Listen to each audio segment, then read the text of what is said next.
Scores of angry residents converged at the location, venting their anger and disgust at the PPP's wanton abuse of power. Only 2 weeks ago, Minister of Local Government Nigel Dharamlal spoke at a public meeting at Paradise Village, West Coast, Berbice, informing those residents that the government is responsible for operation of all CDC. He also claimed that he is empowered to effect managerial changes where he felt necessary. It was reported by some residents who attended the forum that the minister has expressed a desire to orchestrate a CDC that is managed by the PPPs, by PPP activists. The residents of Belgium reject the minister's contention and warn him that he is provoking unrest in the community. Thus, opportunity is taken to inform the nation that the honorable ministers that the Belgium CDC is a registered trust and is currently conducting its operations and programs on a portion of land that was leased from the neighborhood Democratic Council. When the APNU and AFC government was in power, the CDC obtained grants from several organizations, including the central government, the United Nations Development Program, IPADG, and other NGOs for the execution of several projects, including the construction of buildings. This is a legitimate body that should not be removed by this dictatorial administration. The attempt by Minister Parag and known PPP elements to illegally impose an IMC on Belgium CDC is a flagrant violation of law and is indicative of the PPP's continuous disregard for the rule of law. The APNU has advised the members of the CDC and the residents of Belgium to remain vigilant and protect their interests at all costs. It is obvious that the government ministers are not only spiteful, but woefully misinformed pertaining to the status of the CDC. Thank you. Now we'd have the reading from Ms. Coretta McDonough, Member of Parliament.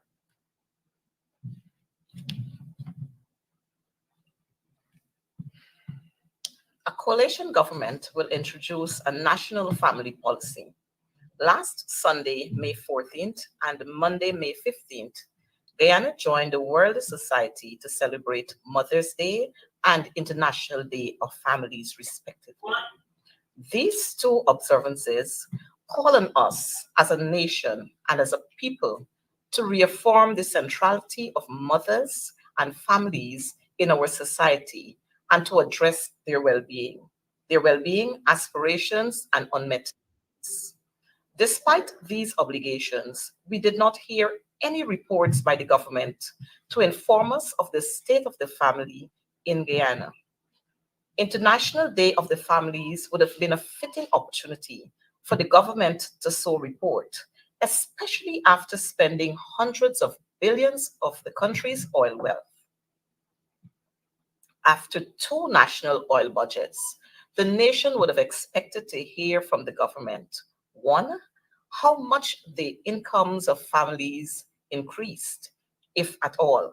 Two, how many families have crossed the poverty line and have attained economic security, if any. Three, how many additional mothers have access to child care facilities, if any. Four, to what extent have maternal and infant mortality rates dropped, if any? When would government cash transfers stop? When would government cash transfers stop being sporadic, one-off, inadequate, unpredictable, and politicized?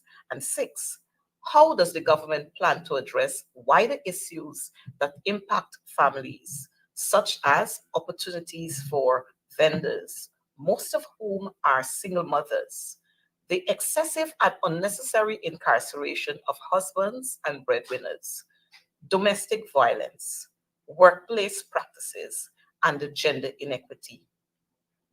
The PPP cannot report on these issues because they are only concerned with enriching themselves. Not surprisingly, we heard no such statement or statements from the government, and we do not expect any from the PPP. This is where we starkly differ from the PPP's approach to national development. The PPP sees infrastructure development as the salvation for Guyana, while the APNU AFC will promote infrastructural development. Our key focus will be on putting people first and investing in them. We will pursue our people-centered development strategy. Already, we have publicly announced several family-oriented plans. Our early childhood care and education policy, which was proposed in November 2022, for example, speaks about such benefits as one, stronger and happier mothers and families. Two, greater social justice through gender parity or equity. Three, better socially adjusted children who are less likely to engage in deviant and criminal behaviors as they age. And four, expansion in GDP through greater female participation in the workplace and higher productivity from female workers. Our minimum livable income guarantee is aimed at eliminating the curse of the working people and poor families from our society. Our rent-to-own and rent assistance schemes are aimed at increasing the living standard and quality of life of families. Addressing the well-being of families will require a holistic and sustained effort. This is why in our International Day of Families message, we as the next government announced that we will look to design and implement a national family policy. Such a policy will uphold the family as the basic unit of society and include a wide range of initiatives that directly and indirectly improve the quality of family life.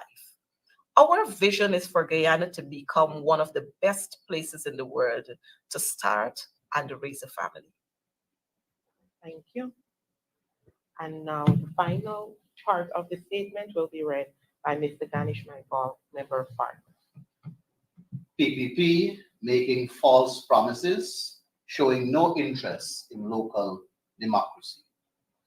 It appears as though the PPP has just awoken from its slumber and making false promises to transform Linden, Georgetown, and New Amsterdam. The PPP does not allow the elected councillors of local democratic organs to function in interest of their communities and is therefore unsuitable to manage local government areas and promote local democracy. The PPP incompetent and corrupt regime seems to forget that for 21 years, they held no local government elections and imposed IMC's interim management committees on these local authority areas. The PPP track record shows that they do not believe in local democracy. Their interest is in domination and control so that it can make the PPP elites, friends, families, and favorites richer at the expense of the people. The PPP needs to be reminded that they did not come to power from some vacuum in 2020. They were in power from 1992 to 2015 and 2020 to 2023.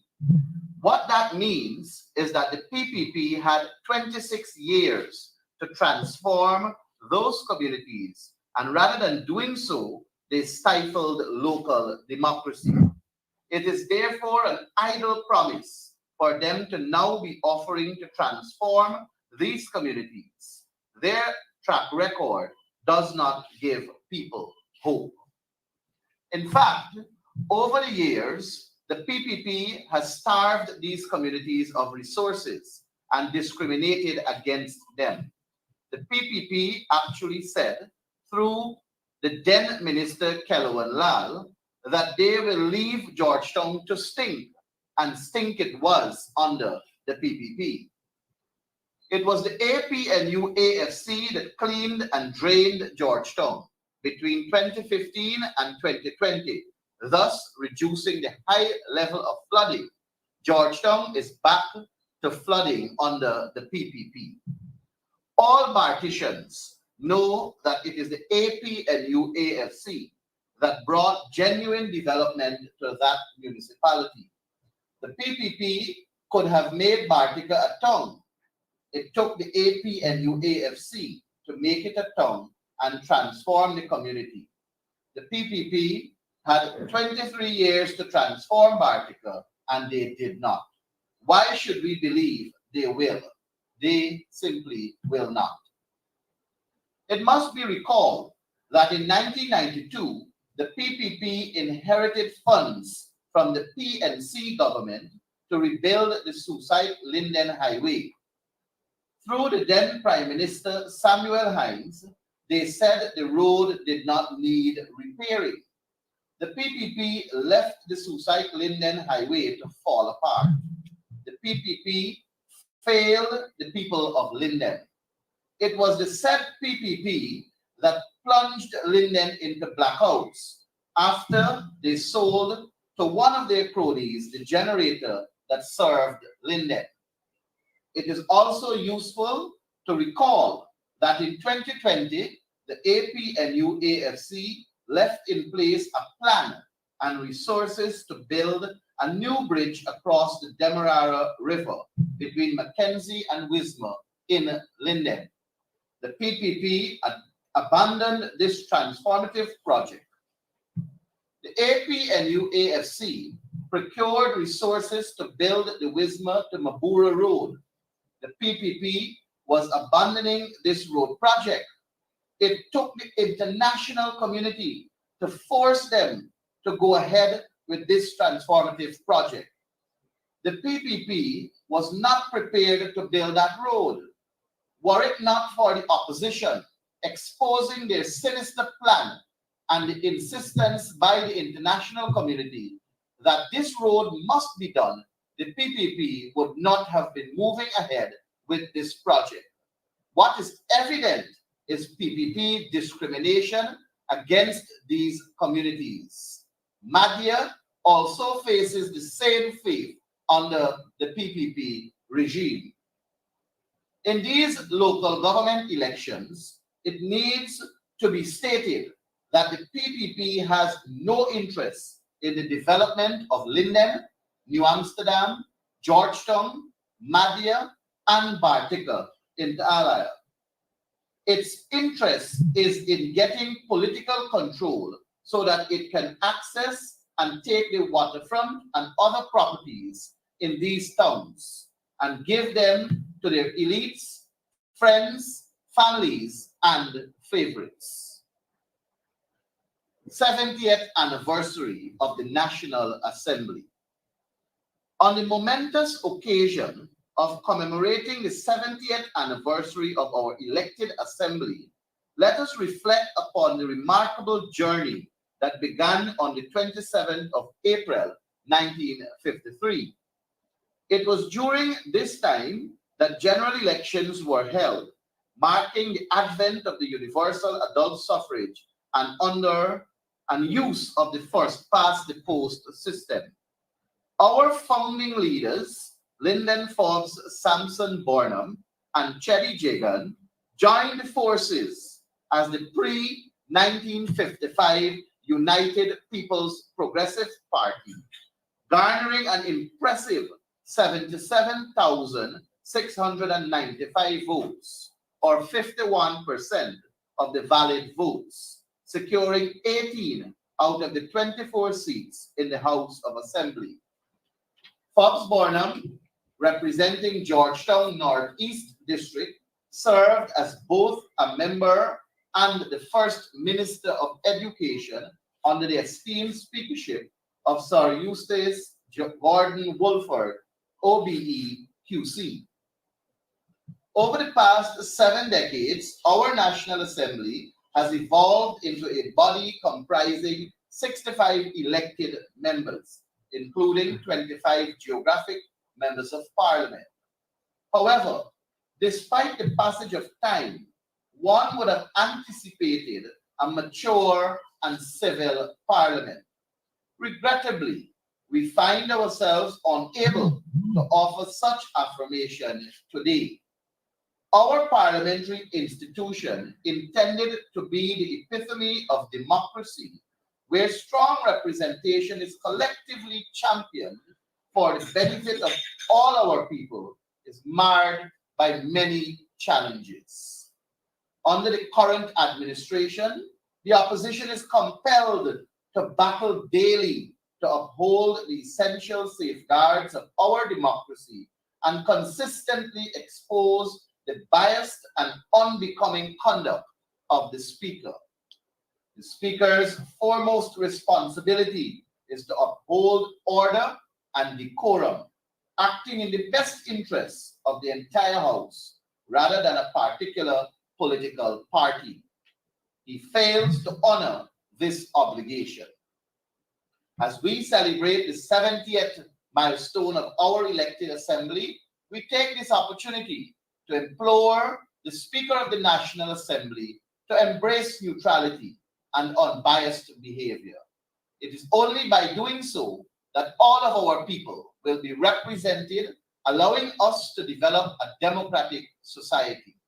This 70th anniversary affords us the opportunity to take stock and to place our parliament on a democratic trajectory and serve all the people of Guyana.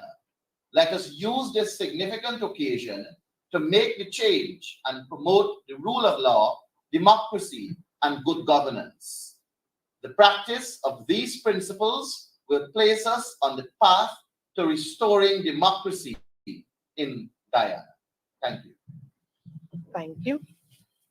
Okay, at this time, I will open the floor for questions on the press statement.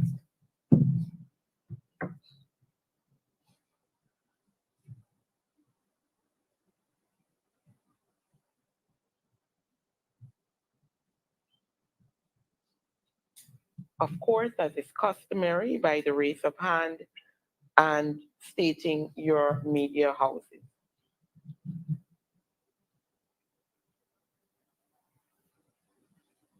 Mr. Adam Harris.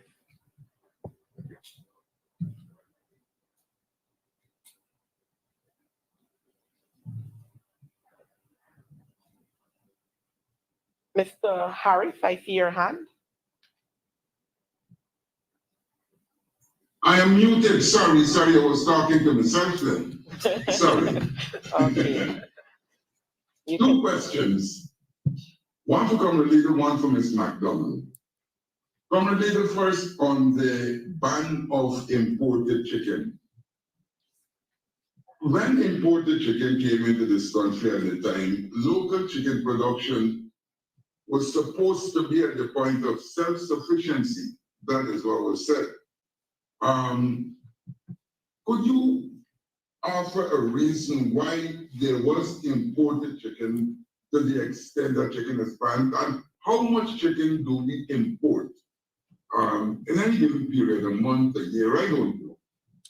All right. Ms. McDonald? Sorry.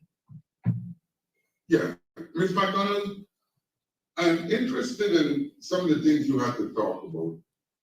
But then the president talked the other day about giving teachers what's due to them. Was there any discussion with you on this? Okay. First of all, on the question of chicken, it is evident to all that the government has mismanaged the sector. Over the years, we have been producing enough chicken to satisfy our demands. The government should have known that with the coming of Exxon Mobil in oil production, etc., there will be more people coming to Guyana, and therefore there will be a greater need for production to satisfy it. It is evident that they did no planning. That's the first thing. We have outlined in the press statement the various options or the various reasons they gave for dealing with this issue. Now, from that, should be evident that the government did not analyze the situation properly and looked at the various options. It does appear that they decide, okay, in the absence, with the income of foreign chicken, it will affect the local industry. And therefore, the solution is to ban. But the issue, as we have outlined, is more complex than that. If you ban without mechanisms to increase production, etc., what will happen is that the price will go up, cost of living will go up, and our people will be in trouble. What we have done today is to suggest to the government that you cannot take one policy approach to the issue. There is need for one, yes, to save the local industry, but they have other measures that will help you to do that, including bringing down the cost for feed, including putting more people in production, including expansion in production in regions that import, for the want of a better word, from other regions. And so the problem is the government lacks a comprehensive approach to dealing with the question of the chicken shortage in Guyana. Yes, I could just follow up on that, Adam. So we import about 3 million US of chicken products annually. But really what is something that is unfortunately missing when the government discusses these issues is any conversation around the productivity of the chicken industry here in Guyana and a drive towards ensuring that our production will be, as leaders indicated, low in cost and competitive in nature. Now, the government can continue to work given the various measures that we've suggested, in particular in areas of financing and in helping chicken farmers to be able to leverage better technologies and to expand their operations to be able to compete with these on a cost basis. Because ultimately, for any industry in Guyana, we want those industries to be productive industries. We want those industries to be capable even of export, rather than having to resort only to a ban on the industries. Which one more, please? Now, if we are spending $3 million US on importing chicken and chicken products, what then is the volume of the local market? How much chicken do we eat? Do we eat, even if we say it's 50-50, do we eat $6 million US worth of chicken a year in this country? Well, Adam, the production of chicken in Guyana, there's about 600 farmers and millions of birds being produced. But what we must keep in mind is that this is a dynamic situation because the economy is, of course, expanding due to the oil and gas sector. And so what we need really is a strategy to ensure that we are, one, producing enough that we can satisfy the local market, but two, producing at a cost that is competitive. And this is one example, but there are many different areas where ultimately, what we should be focused on is getting those costs down. Also, it is important for us to recognize that as we look to diversify Guyana's economy away from just being from such a focus on the petroleum sector, this is the strategy that will apply across the board. So chicken is one example, and this is a dynamic situation that I'm sure the demand will continue to expand as the population expands in the country and so on. But ultimately, if we don't have a kind of comprehensive plan to deal with these issues, then these problems will unfortunately persist. All right, Ms. Coretta McDonald, a question. Mr. Harris, thanks for that question. First of all, let me say, backing up to the years when the PPP were in office from 2006, we have experienced a group of people who always come on the scene and they behave as if they're Columbus's brothers and sisters. So they are just discovering new things. The GTU would have had an agreement with the Ministry of Education / the government of Guyana since 2006. As a matter of fact, the package, the proposal that would have been submitted came as a result of our engagement with the PPP government in 2006. All that has changed in that package are numbers, because we've looked at inflation over the years, and so we increase our numbers. What the president has said recently is what they do all the time. They make, when they see large crowds of people, they get excited and they make all kinds of irrational statements. The president made a pronouncement recently without even having any consultation with the GTU. As a matter of fact, over a month ago, the GTU met with the government very hurriedly. They called us to a meeting because they recognized that our general counsel was going in a different direction. And so they hurriedly called a meeting with us. 1 month after that meeting, as a matter of fact, let me say to you, the persons representing the government at that meeting were the Minister of Governance, Gail Teixeira, Minister of Education, Priya Manik Chand, and Minister of Public Service, Sonia Parag. The two ministers, Parag and Gail Teixeira, they had no idea of what they were coming to that meeting to discuss. So we were at that meeting lecturing to them as teachers what the entire package entails. 1 month after we agreed that we were going to meet yesterday, which was the 17th, on the morning of the 17th at around the 6:15 or somewhere there, a call was received indicating that the minister who spearheaded the meeting yesterday was unavailable and that meeting is now being rescheduled. So this is the government who is operating today. Very unpredictable, don't know what they're about, but like everything else, they get excited when they see people and they make lots and lots of irrational statements. Thank you. Adam, I just wanted to build off of that. If you look at Ghana's national budgets from 2018 to now, you've seen the national budget almost triple in only a few years. The government's behavior when it comes to dealing with our teachers, when it comes to teacher compensation, when it comes to supporting teachers, is utterly shameful. In only a few years, you have tripled the national budget, and the government can't deal properly with teachers and ensure that they are compensated. This is utterly embarrassing, and I hope that it comes to an end shortly. Thank you. Well, it's not teachers, it's all public servants. Teachers only one element. All right. Any other question on the press statement? Yeah. Go ahead. My question has to do with the situation at Belladron, Mr. Leland South. And perhaps it's for all the panel. I cannot help but notice that the government is just about it's all over the place. It's in just about every community. Is there any evidence of perhaps a counter challenge to this thing? They go down to Belgium and they talk about attacking the CDC.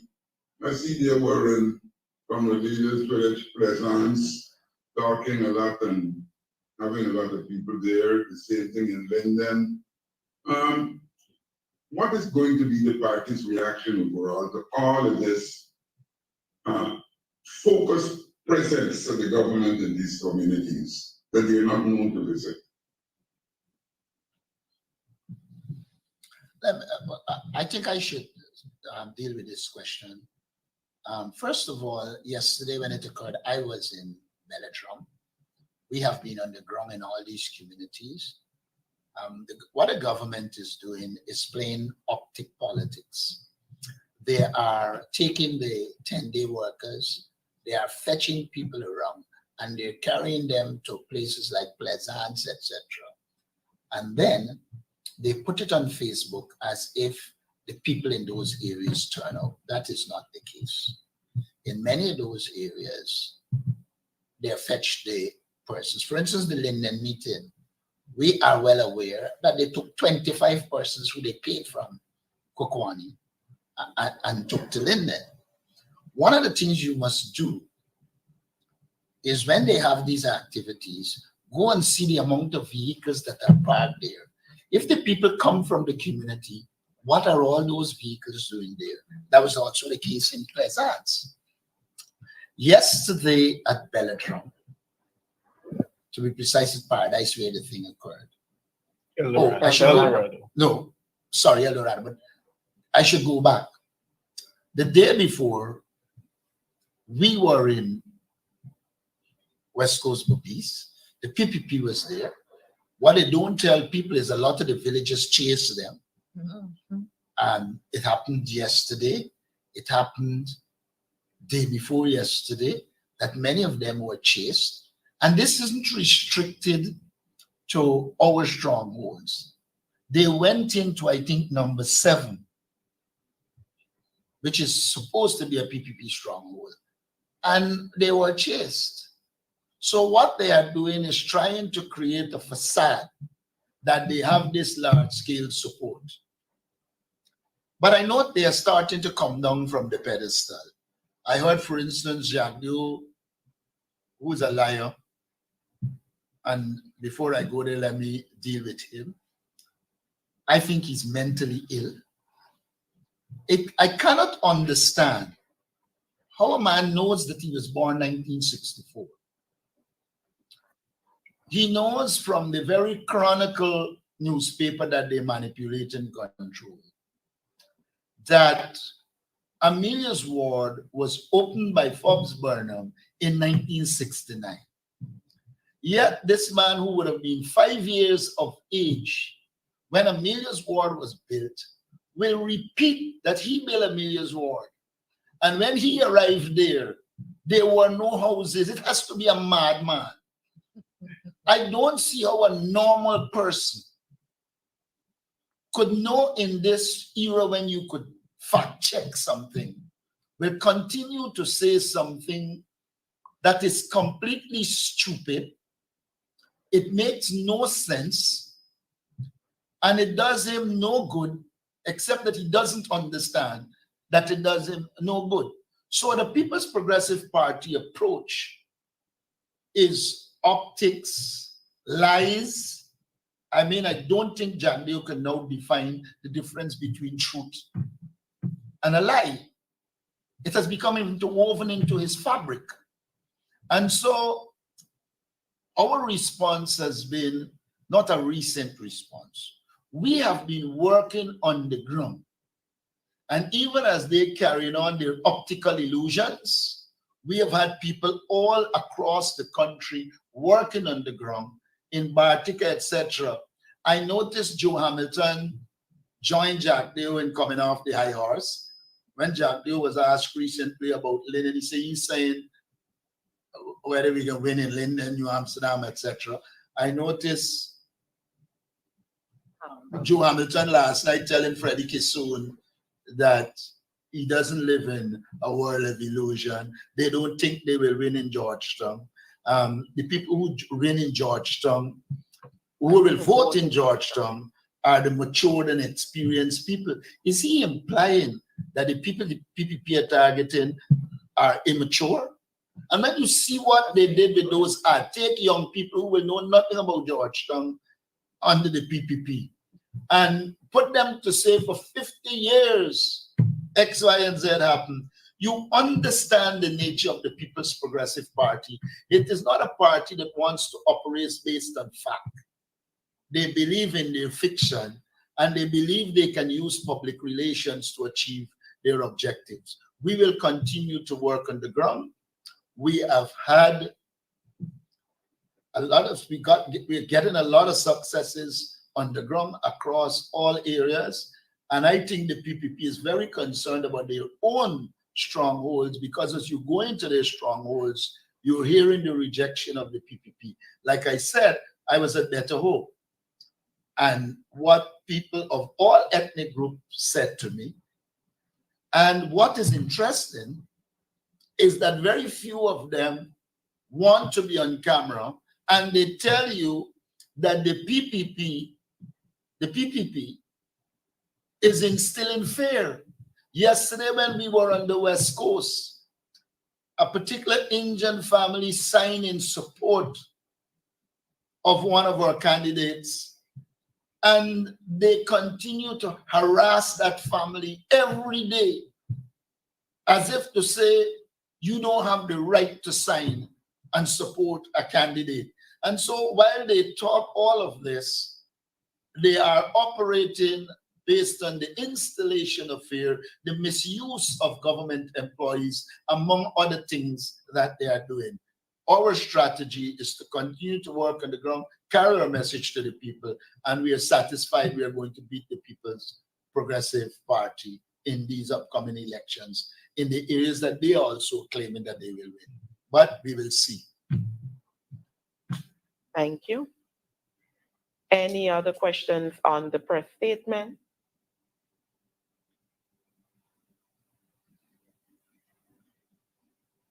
Okay. So at this time, I will open the floor for any other questions. Mr. Jevon Vickery. Good morning. Good Good morning. morning, everyone. Javon Vickery, guidance standard.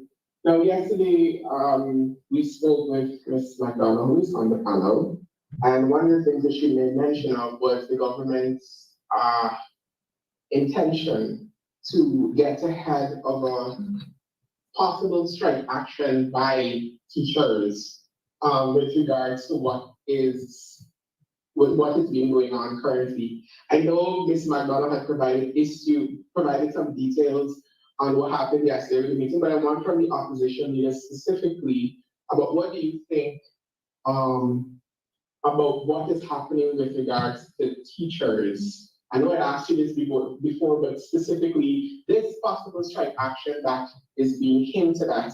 Do you think that this is something that might do you think that this is something that is needed at this time? First of all, the government's approach is not to the teachers alone. It's to the entire public service. The government has no commitment to giving the public servants a better life. The mere fact that they continue to persist to divide the public service, or they're going to give bonus to the military, but none to the teachers and the public servant, establishes that they believe in divide and rule. First point to be made. The second point to be made is that this government has never given to public servants anything above 6%, except the only time that they appointed an arbitrator, and the arbitrator handed down. And after that, they wanted to crucify the arbitrator. So they do not believe in collective bargaining and allowing the cost of living, etc., to inform the kind of wages and salaries they deliver. Now, the trade union movement has as one of its weapons strike action. And the People's Progressive Party does everything to ensure that they use that option. All I would say is, leading the opposition, we will support strike action against the government because the teachers and all public servants deserve better treatment. And that is why we said that we will focus on a people-centered program to ensure we improve the lives of our people.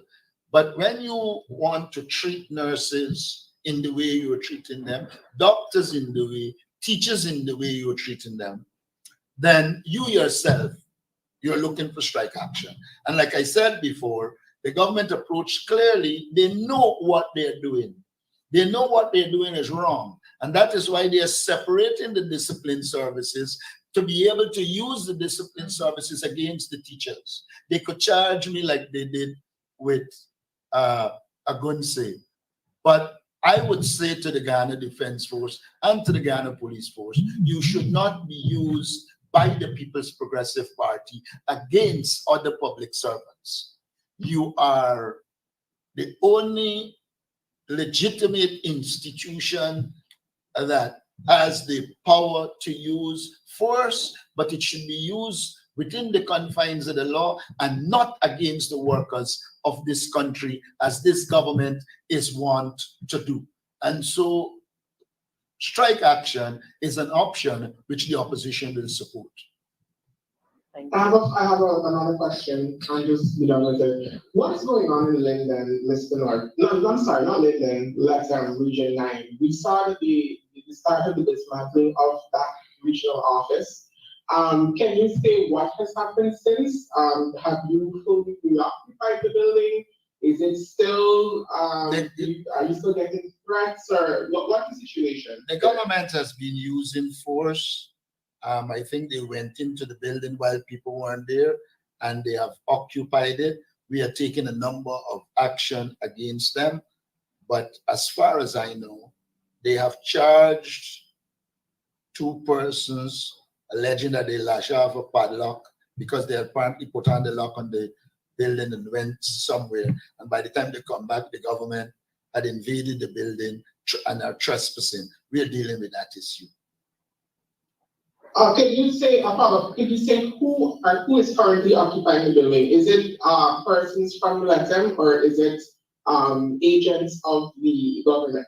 As I gather, it's agents of the government. And from my last information, they have put the contractor to redo the building. So you have no access to the building currently? As far as in my recent report, no. But we're taking action against them for trespassing.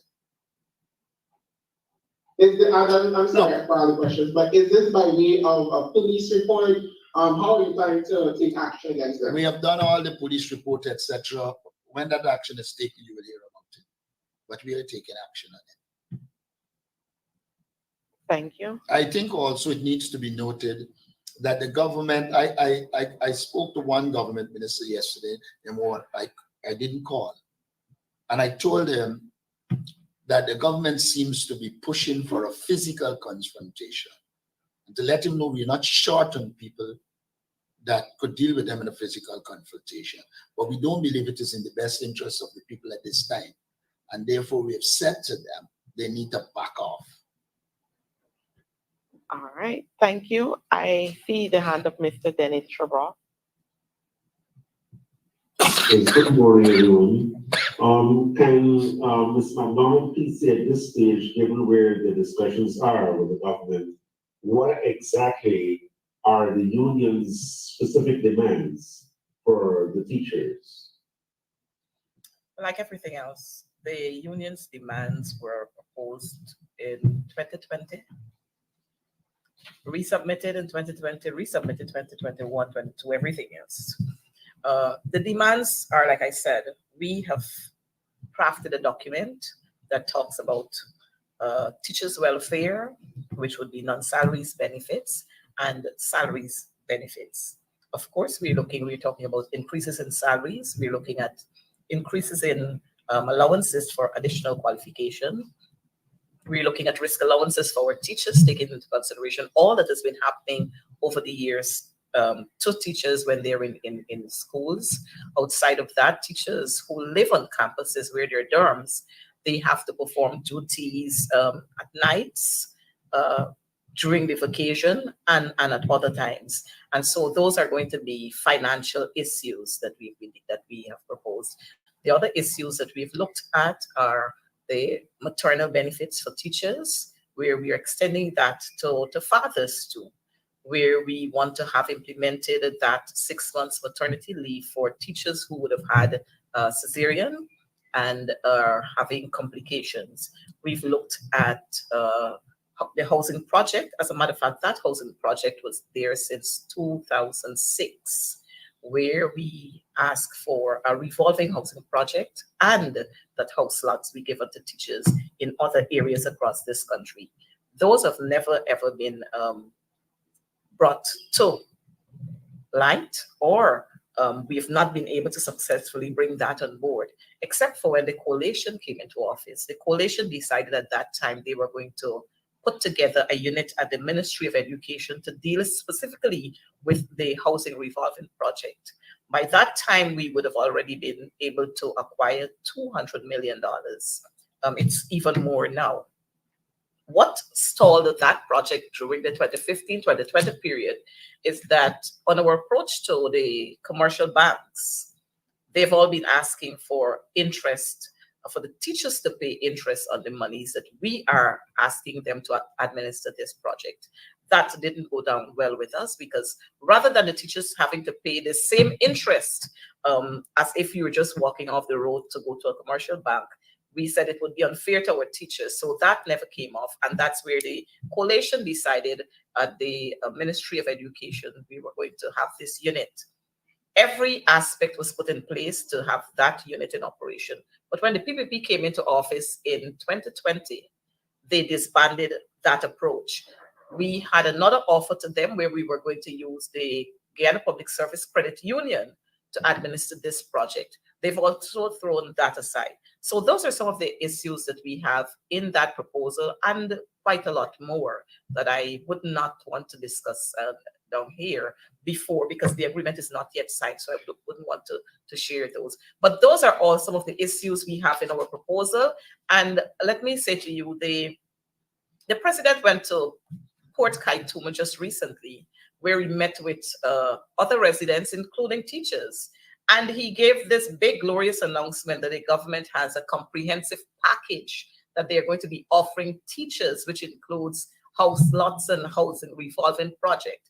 Well, I want to say to all who are listening at this time, again, the president is operating like Columbus's little brother who has now discovered that, which is saying clearly to us that he did not even take time off to read the document that was sent to him on several occasions by the Guyana Teachers Union. Thank you. But Ms. McDonald, during the time that you seem not to be making any headway with the government, why not tell us some actual figures as far as salaries and allowances are concerned, so we get a clear idea what are your demands? All right, I can safely say to you that our demands in terms of salary increases, it's in the double figure. I can say that much to you. I can say to you that in the last agreement, we had $10,000, $7,000 for certificate in education, $8,000 for certificate in education. You had a $10,000, there was a $15,000, a $25,000, and that's for persons who have masters, a $35,000 for doctorate, but those have all been increased. We've also looked at the management certificate program that teachers are doing, and we have asked that a financial figure be added to that, which is about $10,000. We've also looked at the issue of the clothing allowance, which is $8,000, and we've increased that. And those are just the askings, very, very simple askings that we're asking. When we compare that to what the ministers are doing in their ministries, the wanton squandering of monies in the ministries by ministers, jumping here, there, chartering planes to go just to a point to deliver what, maybe not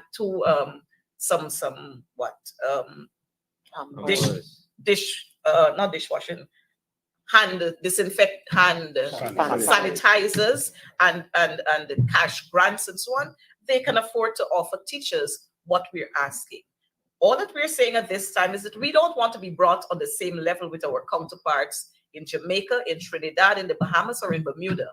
We just want to ensure that our teachers are given a livable wage. What's the secrecy though, Ms. McDonald? I'm trying to get from you. You're saying that you're making demands, but you don't have any specific as far as salaries is concerned. Why are you not providing the information? As soon as we have a press conference at the GTU, we'll again provide the media with a copy of that agreement, that proposal, sorry. Thank you. I see the hand of Ms. Davina. Good day, everyone. Thank you. Go ahead. I have a few questions for Mr. Norton. Sir, I'd like to know your position on the fifth project that the government has just approved for ExxonMobil in the Scarborough block, and you do have a few others.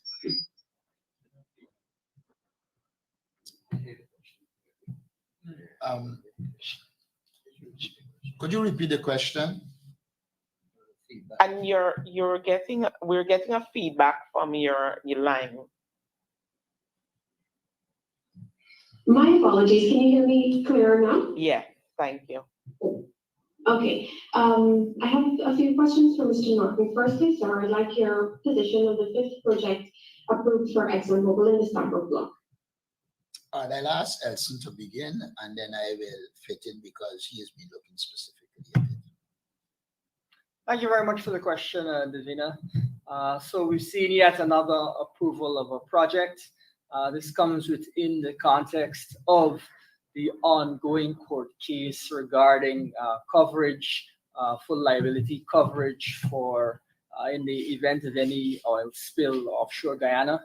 And really what one would think is that given that we're looking at yet another approval, the government would be in a strong position to advocate for Guyana's environmental rights and to ensure that our country's interests are protected in this particular case. Of course, the government has gone in the other direction, acting in a totally unpatriotic manner and actually looking to appeal Justice Kissoon's decision.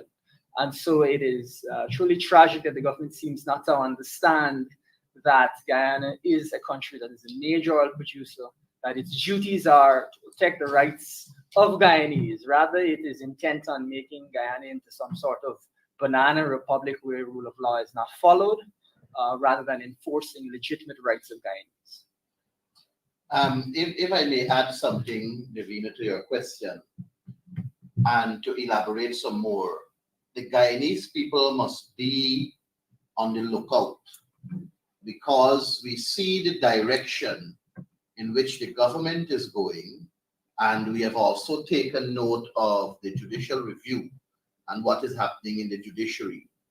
And we as Guyanese people must ensure that the government does not operate in a manner where they may want to attempt to go back on this environmental permit, because this permit is what is binding SO Exploration and Production Guyana Limited, and also what is attracting the court attention and the rulings and so on for the benefit of the Guyanese people. So I just want us to be very, very aware of the situation. I want to reiterate also for the benefit of the Guyanese people so that they will understand and not fall prey to the People's Progressive Party and their stupidity. The issue here has nothing to do with insurance. I see the PPP trying to hammer home that point still, and perhaps it may find favor with the gullible people, but I know majority, if not all of our Guyanese brothers and sisters are not gullible, and they understand that what is enshrined in that environmental permit is really an assurance from EEPGL that if anything is to happen that is bad in nature relative to an oil spill or the likes, that the cleanup exercise will be foot primarily by EEPGL and their parent company, and not a single cent must be used from the Guyanese people.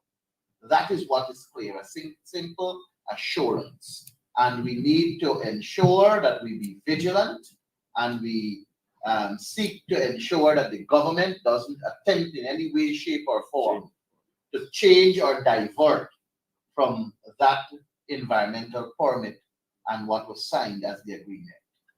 It is important to note that the law is clear that we should protect the interests of the people of Guyana. Said that from the inception. And therefore, we will always be on the side that supports the implementation of the law. We believe, Parajack, there was a sellout. There is no way any sane person will have a parent company guarantee. You have a judge rule that it is in keeping with the law, and you are fighting to appeal it. It is either he is a sellout, or in his attempt to not obtain the anger of ExxonMobil, he is trying to appear as somebody who was fighting to protect the company's interests And then he had no choice because the court ruled. It could be because he's a very devious politician. So it could be he's on that devious road. And he's probably hoping that this appeal will be thrown out. When it goes to the CCJ, it will be thrown out. But then he could go and say, I tried. It's the courts. Now, that is a devious approach. What needs to be done is to recognize that our laws are there. A judge would have ruled. The rule is in favor of the people of Guyana. And mind you, we all agree that ExxonMobil invested in Guyana and they need returns on their investment. But that doesn't demand Barajak. They were selling us out so that he could look good and continue whatever is happening nice for him. And so our position continues to be everything should happen within the confines of the law. And Barajak, they will attempt to fabricate this nonsense about unlimited insurance is garbage. It has nothing to do when he's talking about how you're going to calculate the premium. Again, it seems to suggest that something is wrong with him mentally. You do not have to calculate a premium if there isn't an insurance. This is a parent company guarantee that if a spill or any other thing occur, the responsibility devolves on the parent company. It is as simple as that. And that is the position we support. And Divina, I want to add, just for clarity, I know the leader said it just now, but for clarity, the APNU AFC is not anti-development. We're not anti-wealth for the Guyanese people. We want development, we welcome it, we believe it will assist our people to move from one stage to a better stage in their life, yes. But there must be protective measures that give the Guyanese people that assurance that in the event of an unfortunate act, we will not suffer the consequences. We will not be the ones to punish. We will not be the ones to have to be faced with these kind of burden. And I believe that if the People's Progressive Party really and truly care for the Guyanese people, more so the hard-working Guyanese people, the poor people who are trying to lift their lives from one level to another, he will ensure, the People's Progressive Party, Jan his cronies, they will ensure that they act within the best interest, first and foremost, of the Guyanese people. And then we can look at the others. But the priority must always be, as representatives of the people themselves. And may I add, ExxonMobil has the capacity to represent itself. There's no doubt that it has the capacity. So I don't understand why is it Barajak Deo has to believe he has to represent their interests. His function is to represent, first of all, promote and protect the Constitution of Guyana, promote the interests of the people of Guyana, and act in a way that will benefit the people of Guyana, rather than appearing as if you have some special interest in ExxonMobil, that you have to pursue their interest and appeal a matter. I could have understood if ExxonMobil said, okay, we'll be a party, we can appeal. But when the company that is involved doesn't appeal, and the government led by, I don't know what to describe him, I've run out of adjectives, then it's really a serious issue. Yeah, and just to build off of what the leader and Ganesh were saying there, if the PPP wants to convince Guyanese that they're not to sell out, what they need to say is whether or not and to what extent they're being funded by any oil company. If they want to convince Guyanese that they're not to sell out, because their actions are utterly bizarre and they're using taxpayer money to carry out these appeals. That is one thing that is vital. The other thing that we want to help Guyanese to understand, and my friend Ganesh was pointing to this, is we are putting our natural resources fund, our sovereign wealth fund, our hard-earned savings at risk with the government's approach here. even when the EPA comes out to highlight how it intends to approach an oil spill and any costs that go beyond the existing insurance amounts, you're hearing things like next steps and sort of the vague language that in the course of an oil spill, which is a very time-sensitive issue, and where rapid and decisive action is required, might result in delay and disruption tactics and shifting of blame while the oil is spilling. And so this exposes the country to very serious issues, because obviously someone will have to pay for this cleanup action and to have to pay for whatever damages occur. And so it could be that our sovereign wealth fund, our natural resources fund, will have to be drained to deal with these issues, because the EPA has taken a stance that opens us up to all sorts of delay tactics and problems in the course of a disaster. Additionally, if one accepts that this is a democratic society, I mean, I know it isn't, but let's, for the sake of argument, assume that it's a democratic society.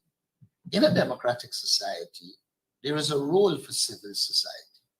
Civil society pursues different interests to the government, to the political parties. Here is a case where civil society actors felt that the law exists, but it isn't being enforced, and they would have brought a legal action. And this legal action bear fruit.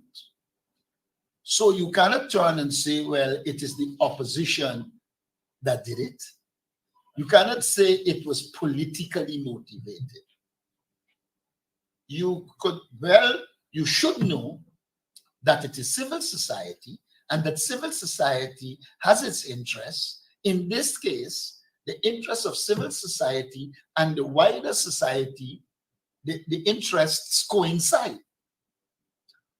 The government should recognize that this is a matter that the Guyanese people are united on, and the only opponent to it seems to be the PPP government, and that is a terrible sign. As government, as opposition, we are obligated to promote the interests of the people of Guyana. It is not regularly that we find a united front on an issue. And on this occasion, there is a united front. And the government, rather than operating like a democratic society, in a democratic society, the government is responsive to the concerns of the people. And here, all the people except you are saying you're going in the wrong direction, but then you decide you will go down that road, nevertheless, against the wishes of the people. I believe this will have serious consequences for the government going forward. We have to also, just now, one moment, this thought just crossed my mind. We have to also take into account the amount of millions that will be spent on legal fees to appeal, and then I assume that they will take it to the CCJ when they lose at the appeals court too.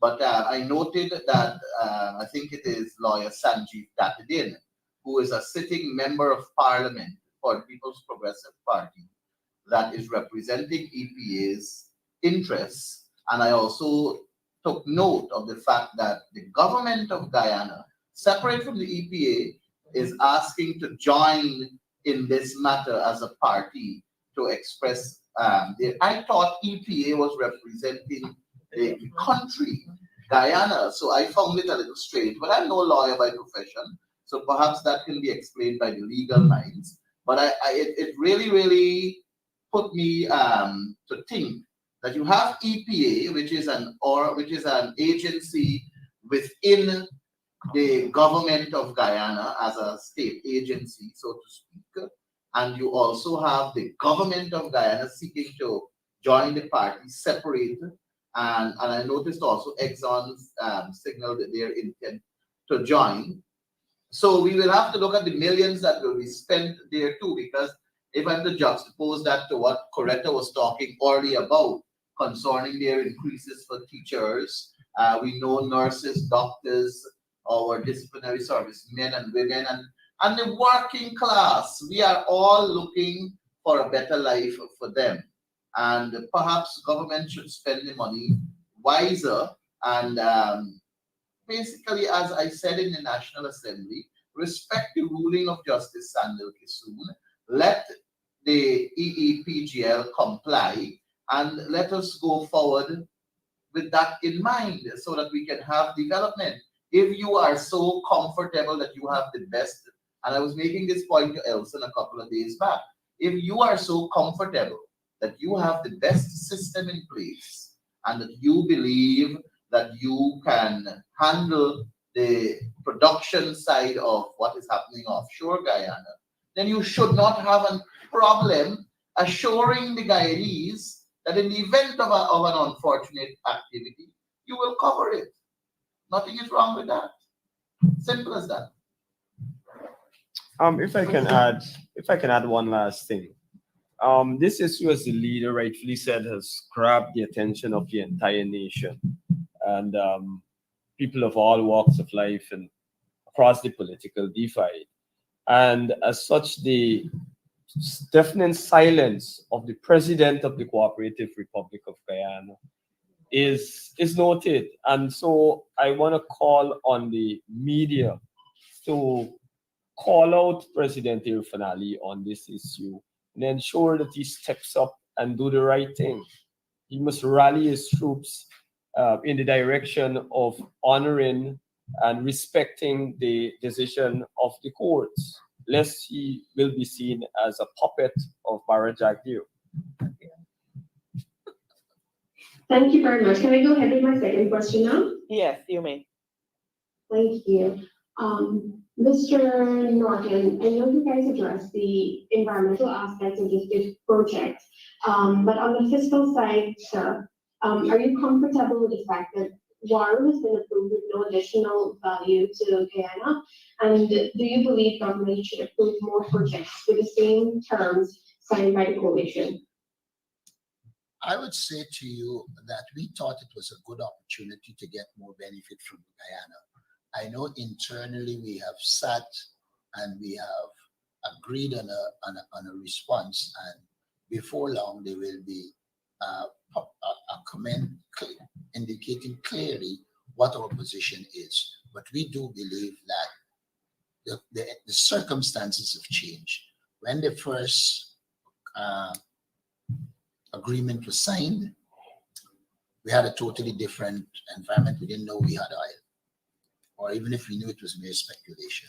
It was confirmed in 2016. We signed an agreement. Many people believe that it wasn't the best, though we had gotten an increase in royalty, etc. And many of us do believe that with this new environment where you're much surer, then we should have done more to get more out of this. I am one who also believes in ring fencing. As a lecturer at the University of Guyana, I taught students in international political economy about how multinationals operate. And while we believe they have the right to get their profits, etc., we also have to take cognizance of the fact that these institutions are not priests. They are people pursuing highest profits. And we have got to do the things to ensure that we get the best in terms of our profit, the benefits from the profits of oil. And so there were some other measures we would have liked to see, including some amount of ring fencing, but I shouldn't say some amount, ring fencing, which would permit us to separate the various agreements and to increase our benefits. Thank you. Davina, I want to add to that and to say that one way of the Guyanese people guaranteeing or maximizing or ensuring that our profit, what we get as the Guyanese people from this oil production, is maximum to our benefit from all that is happening, is that we have to have that assurance that whatever is cost oil, the expenses associated with cost oil, is verified. I stand corrected. Perhaps Elson, who has better knowledge, can guide me, or even anybody out there who has better knowledge. But my understanding is that we don't have any mechanism in place, any sort of audit in place, any sort of check and balance in place to verify that what is deemed cost oil is actually cost oil. I think the arrangement in place is that 75% of what is produced goes towards cost oil, and the 25% that remains is dubbed profit oil, and that is what is divided into half, which is the 12.5%, and then you add the 2% royalty to that. There is 75% that is capped as cost oil ought to be verified. Is there a situation, and perhaps this can be answered, is there a situation where cost oil really exceeds 75% monthly, but because there is this cap on 75% that the expense rolls over into the other month? That's another question we have to ask ourselves. Let's assume that for the month of May, we're in May, that EEPGL says, gives us a document, and this information must be released. We must get this information. If EEPGL says that, okay, our expense for May is 80% of the production, so they will cap it at 75. The 25% will be divided in half. We will get our 12.5%. But that 5% extra for cost oil that took into that they said was 80%, that 5%, is it going to roll over now into June month and then categorized there as cost oil also? These are things that ought to be looked at carefully, and I maintain, and I go back to the position I said earlier, that in order for us to know definitively what is the maximum benefit for Guyanese, there must be checks and balances in place where the Guyanese people can verify that what is the claim as cost oil is actually the cost for production. Additionally, a clear indication that the government isn't serious about us benefiting is their human resource policy. You are not seeing the training of people or the engagement of the skills in the diaspora or wherever to enable us to do what we should do. If this government was serious about us getting our profits, then one of the things they would have done is institutional building, where you build the capacity of the institution to monitor both offshore and here what is happening, so you're in a better position to determine what is cost oil and what is profit oil. Now, clearly, the government is not building capacity. And since they are not building capacity, even if you bring new agreements and you put these mechanisms in place, we will still lack the capacity to monitor, evaluate, and deal with the issues, because you're not doing the human resource development that is needed to ensure we protect our national patrimony. Davina, as we contemplate the issue of the approval of further developments, what we've said, and you can look at previous press releases, is that we need to intelligently space out these developments, because we need some time as a country to build our capacity, to ensure that we have the appropriate auditing capacity, to ensure that we have trained personnel, and to ensure that we're not going to be suffering losses due to a lack of preparedness or negligence by the government. We'll remind the Guyanese public that it took tremendous pressure from the opposition and civil society to even get the government to audit, to do the most recent audit of the offshore oil expenses. That is a terrible sign.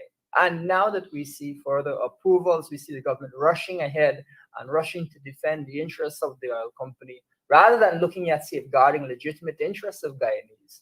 I would remind you, It is a perfectly legitimate right of Guyanese to have an audit done and to have an audit be done on time. And so what we're saying essentially is we need to intelligently look at these, at spacing out these developments. We need to work along with the operator to ensure that we can be speaking the same language, so to speak. And that way we'll be able to benefit. That's one of the ways that we'll be able to benefit as much as we can from the revenues in the industry. All right.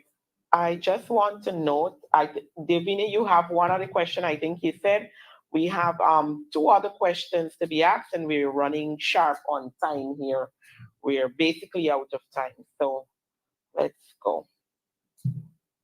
Okay, Mr. Norton, I didn't get your definitive answer regarding whether government should approve more projects with the same terms signed by the coalition. Can you give me your position on that very quickly before I move on to my other question? I think I would have answered the question, but like I said before, Elson just said we need to space them out. We don't think that we should run ahead and do these things because we lack the institutional capacity. We have to build institutional capacity. And so I believe that we need to, in a structured way, do development, but not run approving everything one after the other without the capacity to manage, monitor, evaluate, and ensure we get the best for ourselves. Thank you. Okay, finally, Mr. Norton, you said you weren't in favor of renegotiation and that you I said what? I said what? But you aren't in favor of renegotiation of the contract. I have never said I Oh. was not in favor of anything like you say. Let me remind you what was said. When this debate started, people were talking about renegotiation as you on the one side will arbitrarily change the contract. I said then, if that is what renegotiation means, I wouldn't be part of it. I proceeded to say, and I actually corrected Kaicho News when they said I used the word renegotiation. I then proceeded to be one of the persons that identified that in the contract, there is a mechanism for Exxon and the government to engage and make changes to the contract. I've always held the view that the Guyanese people must benefit, and within the confines of the law, we must make changes and ensure the people of Guyana benefit. I have objected to the use of the word renegotiation in the context in which it was placed when I was first asked the question more than a year ago. So I hope context is given to it, and that clarifies. Okay, so what are some of the things that you would wish to renegotiate in the contract outside of, well, you mentioned rate fencing, but what are some of the additional stuff that you would be looking for? We have looked at these issues, and when we are ready, we are a political party. We will head to an election. We have to time when we say what.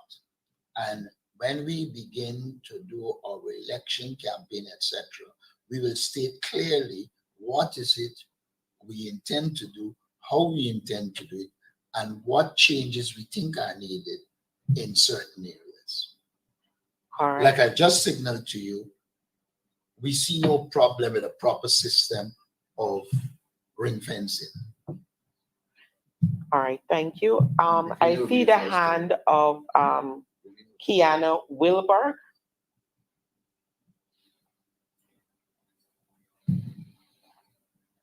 You can Hi, go ahead. good afternoon. Good You can hear me? Yes.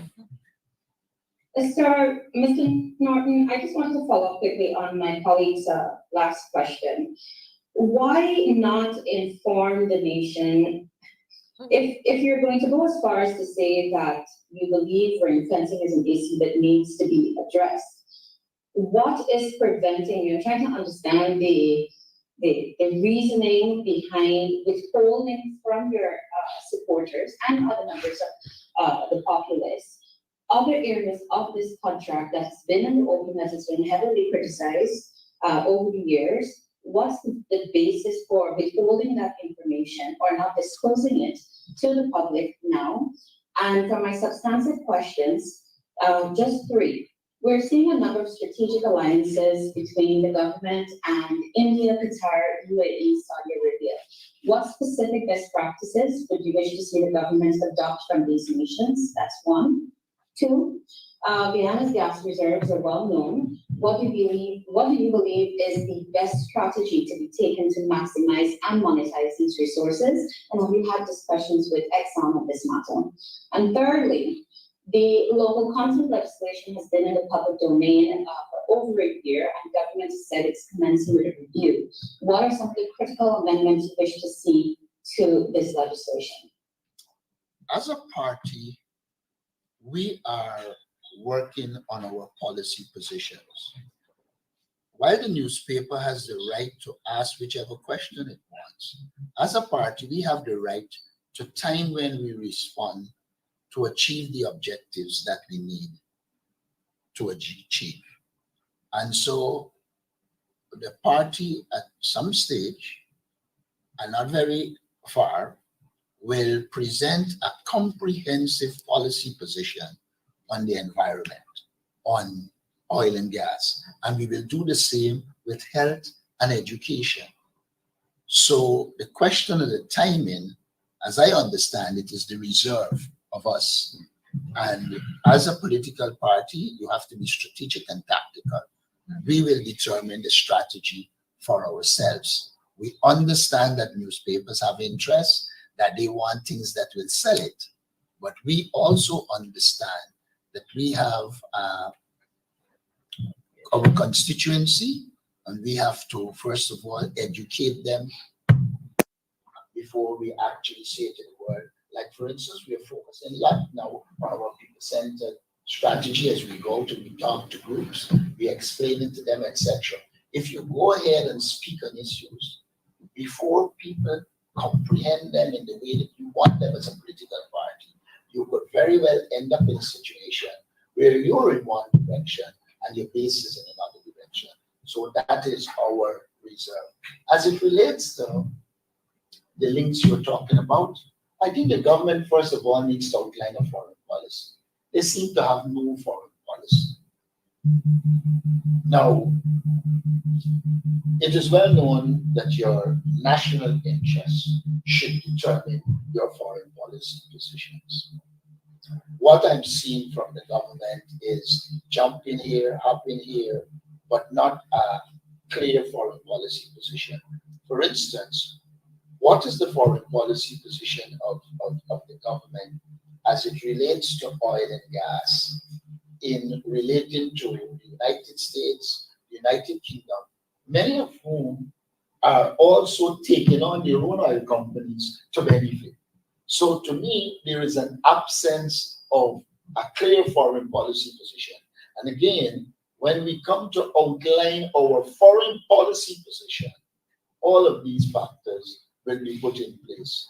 But I do not see what benefits we will derive from just pushing out all of these without context and not at the time we think they should be put out.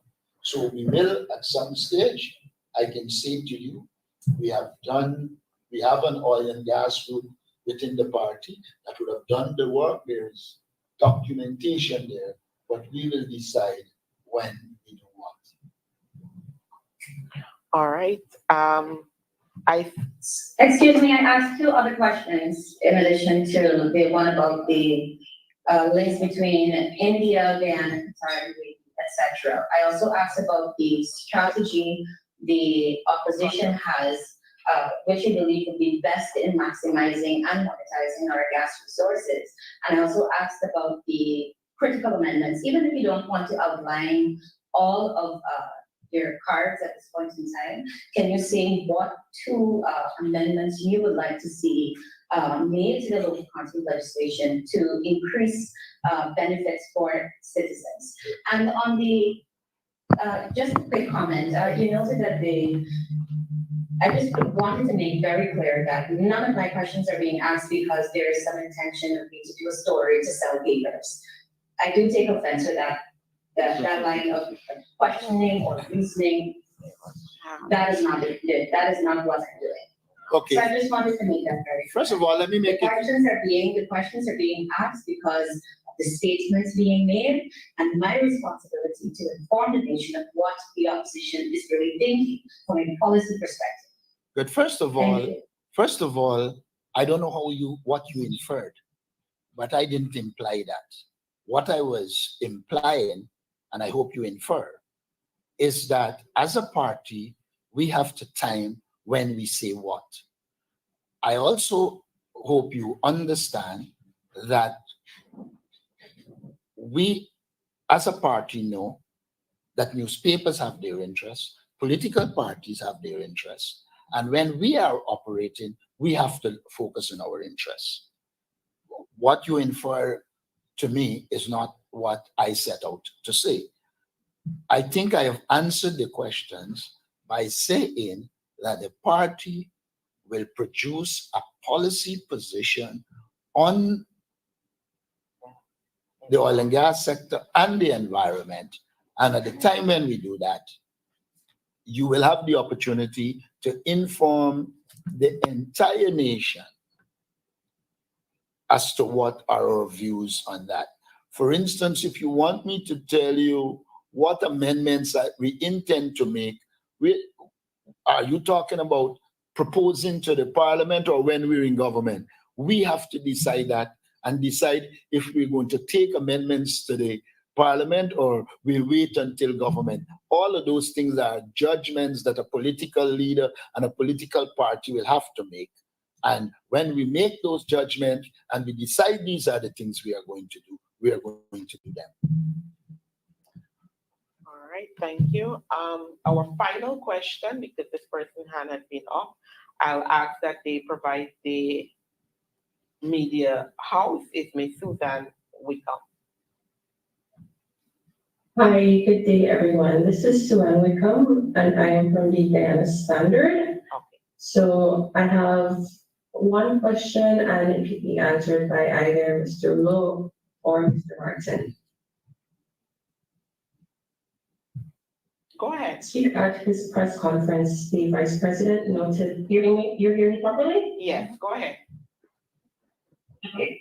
Yeah, so last week at this press conference, the Vice President noted that the opposition would have criticized the new model PSA firstly, and the data protection bill. However, the government is still awaiting submissions with your recommendations and possible changes. So can you say firstly if the opposition does intend to make submissions on either of these matters? And can you maybe give us an idea of what these recommendations would be? Now, again, the opposition doesn't operate in a vacuum.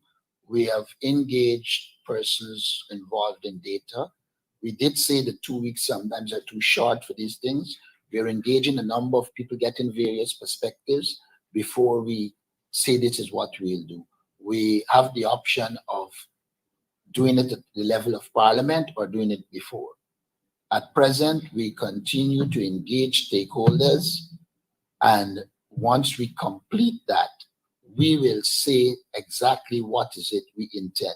Now, when we did say that 2 weeks is not adequate for consultation, we were serious. The government makes decisions, in my opinion, wildly. It's not a case where they engage, get different perspectives, and then formulate policies in the way that it should. Let's take, for instance, the very thing we were talking about with chicken. If this government had engaged widely, they would have known that just talking about a ban can't solve the problem. And let us assume we had put our position out there. They would have come as if it is their position, as they have done on numerous occasions. We have got to do our work in a structured way. We have inputs from many people in data processing, and at the right time again, we are going to outline our positions. For instance, at present, we are working on clear policy positions for health. Should we just throw them out there, or as a political party, prepared to sell them to the population in a way that we can influence them, that we are people that are prepared as a government to take over government?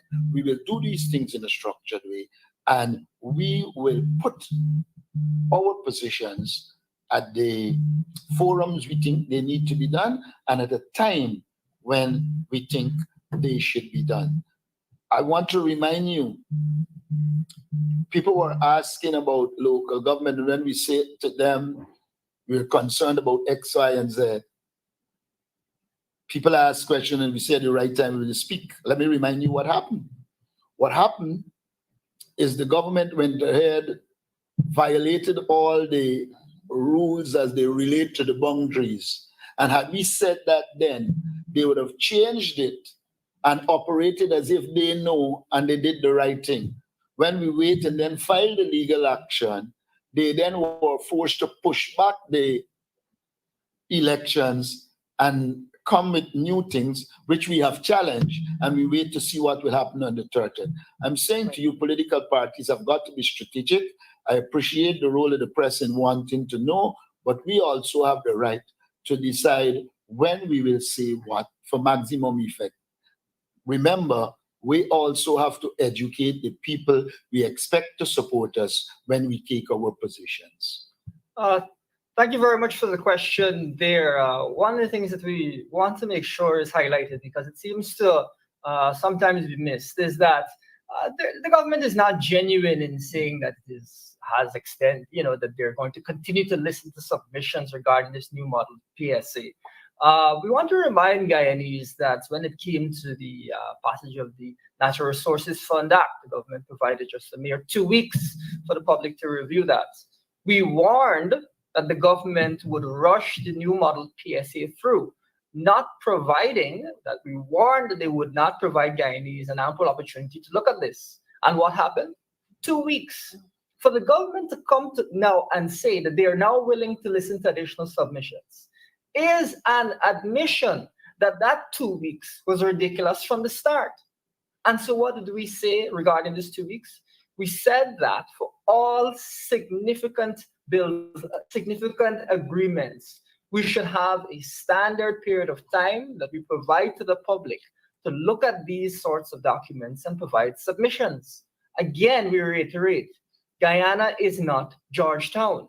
People need to be given ample time to look at these documents and provide those submissions. And so the government is not genuine, is not serious about when it says it is going to listen to further submissions. Rather, this is a political ploy. If they were serious, they would never have given 2 weeks as the time period in the first place. Could I also point out, I turn to the chicken issue because it illustrates the incompetence of government and its approach. In speaking to people in chicken, you had to try and speak to people all across the country. There were people who said they agree with the ban. And when you raise questions about the negative impact of the ban, some of them didn't address it. Then there were those who were against a ban and saying you need pure fiscal and other measures. There were those who just saw banning and utilizing it in a way to say it only produced negatives. You as a political party, or we as a political party, have to listen to all of these views, then engage our technical people, and then come up with the approach and the language to ensure that we influence policy in the right direction. And that is why today we didn't say, oh, we agree with the ban, we disagree. We give you clear policy positions that will deal with the issue. Policy formulation and implementation is a process.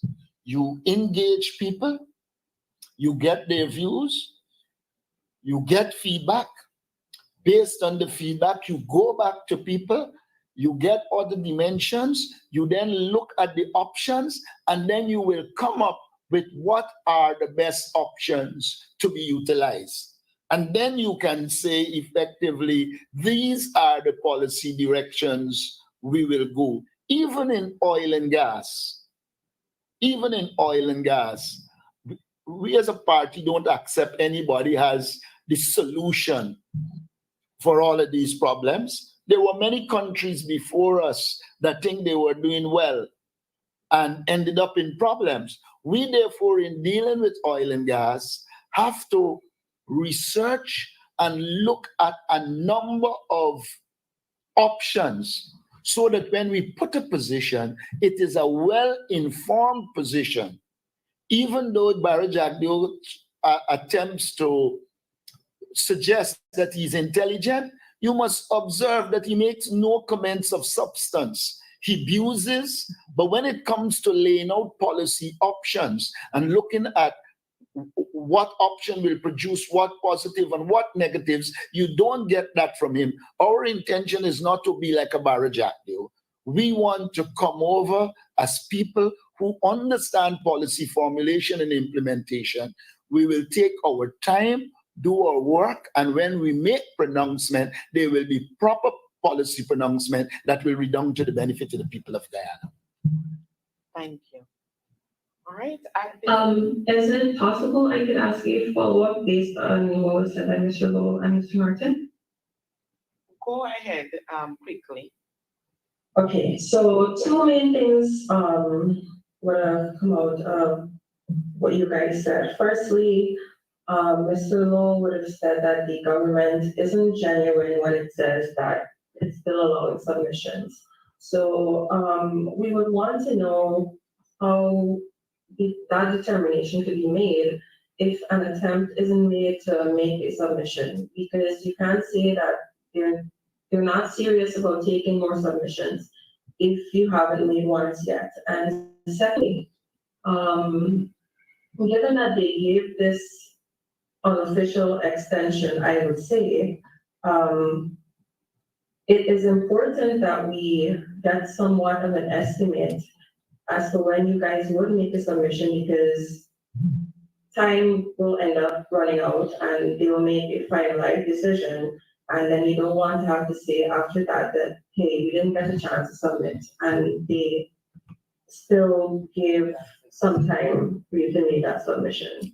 In a country where you deal with the opposition, you don't just say, I give you 2 weeks. You engage the opposition.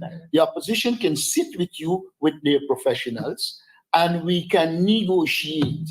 Look at what happens in the United States. Look at what happens in England. You cannot tell me, as a serious opposition, that you give me 2 weeks and I must submit to you.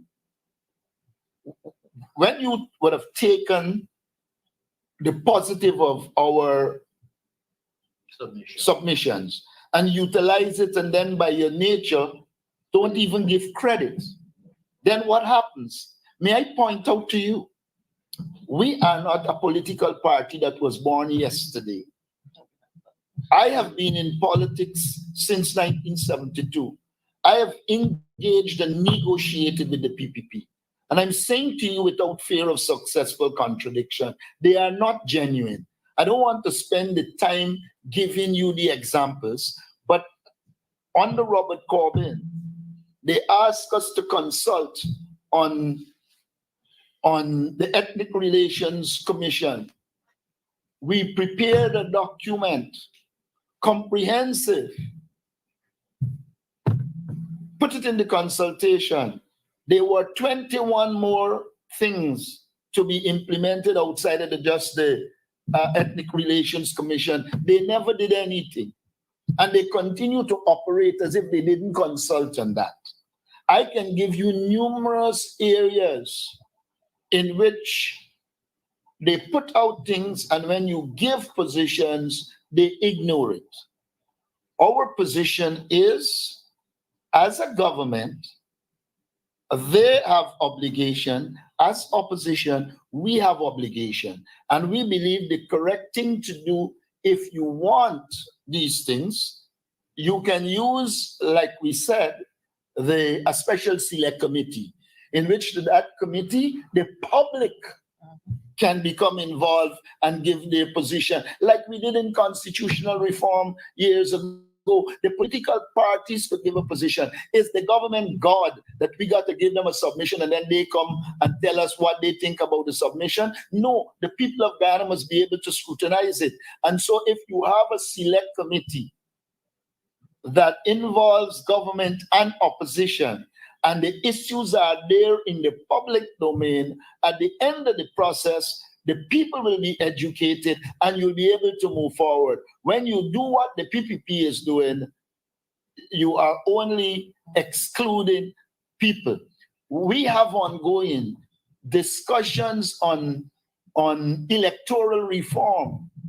Find out about the government's attitude at the IRI negotiations where we send representatives. So when we say that we can't trust their word, etc., we're not doing it from some vacuum. We're doing it based on their historical practices. And we would again remind you, we said the government will rush this new model PSA through.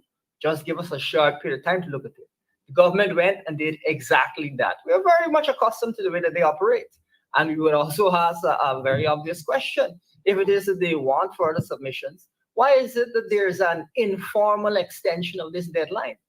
Any government that is listening to citizens, if it feels that further submissions are required, would say, all right, we're going to formally extend the deadline and so on and so forth.